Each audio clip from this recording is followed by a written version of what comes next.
about what? Charles, ano to, iho? Sorry kita, Raquel, pero hindi ko na kayang palampasin pa yung ginagawa niya. Kinukulong niyo si Catherine sa bahay niyo. Hindi niyo siya pinapakain, ginagawa niyo siyang parang aso. Charles, iho, alam ko naman kung minsan, napagsabihan kita. Siyempre, alam niyo naman ang mga bata ngayon, di ba? Napakapilyo mo naman kasi. But your mom and I are very good friends. And I will not do something like that, iho. Bakit ba kasi hindi niyo lang palabasin si Catherine dito? Sandali po.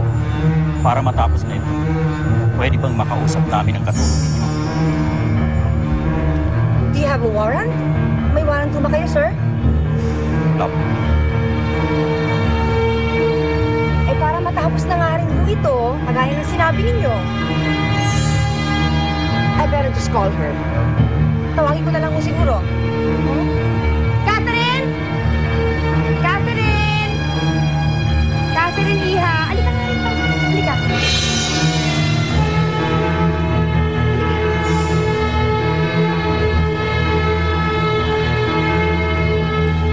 Eto ho si Catherine. Sabihin mo nga sa kanila yung sinasabi ito si Charles. Minamaltrato raw kita? Catherine, sabihin mo na to. Sabihin mo minamaltrato ka ng amo mo. Catherine, ipaliwanag mo nga ito kasi hindi ko maintindihan ang sinasabi ng kaibigan mo. Ano bang pinagsasabi mo, Sir Charles? Hindi naman ako sinasaktan ni Ma'am Raquel eh. Ang bait-bait niya pa nga sa akin eh. Ano? Catherine, alam ko na natakot ka. Huwag ka matakot. Sabihin mo sa kanya totoo. Pero yun nga po ang totoo, Sir Charles. Wala pong ginagawang masama sa akin si Ma'am Raquel. Pinag-aaral niya pa nga po ako eh. Sir, dapat hindi niyo na ginawa ito. Nakakaya sa kanila.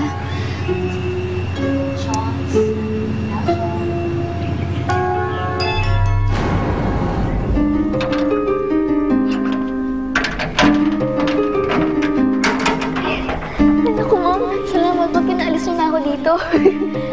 Salamat ka dyan. Hoy, dapat ako magtanda ka na, ha? Opo. Pangako, hindi ko na po talaga ulitin yun. Tama! Mami! Mami! What? Charles po, nasa labas may mga kasamang pulis. Pesa talaga sa buhay ko yan, eh. Oh, magbihis ka na. Ha?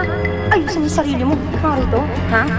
Dapat maliwanag ang usapan natin, ha? Ikaw, huwag ko maririnig na nagkasumbo ka sa mga pulis, ha? Ha? Itama ang mga pasama. Ha? Magbihis ka na maayos. Pag mga sinabi ka, amoy sinabi ka sa anong handaan mo, ha? Hindi ko na makikita ang nanay mo kahit kailan. Naintindihan mo? Ha? Bilis! Ayusin ang sarili mo! Dali!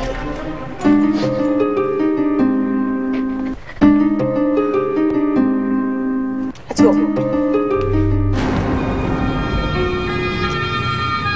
Sir, sabi ko naman ho sa inyo eh. Kung minsan talaga ang mga batang kagaya nito, gumagawa-gawa ng mga kwento. But doesn't mean it's true. Hindi ho ba? Pasensya na ho, Mrs. Mabuti pa, umalis na tayo dito. Kakausapin pa mga magulang mo. Ito ko sinasabi ko. Ano siya na? Catherine, siya na to.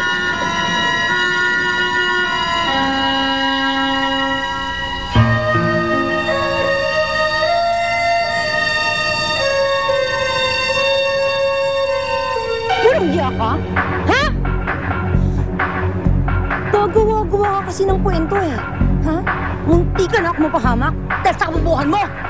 Hindi ko naman po alam na gagawin ni Sir Charles yun eh. Kasi kung hindi ka nakipaglandian sa Charles na yon, ha? Hindi mangyayari to. Siguro nagsusumbong ka. Siguro sinusumbong mo ako. Pangako po, Ma'am Raquel. Hindi na po ako makikipagkaibigan kahit kanino. Dapat! Para wala naiingialam sa akin. Basta huwag niyo na po ko ilalayo kay Inay. Kasi nangako po sa kanya na dito lang ako eh. Siya na lang po yung pamilya ko, Ma'am Raquel. Nakikiusap po ako sa inyo. Pwes, ipapakita ko sa'yo kung gaano naghihirap sa kulungan ng nanay mo hanggang sinusuway mo ako. Hanggang di ka sumusunod, papahirapan ko ang nanay mo lalo.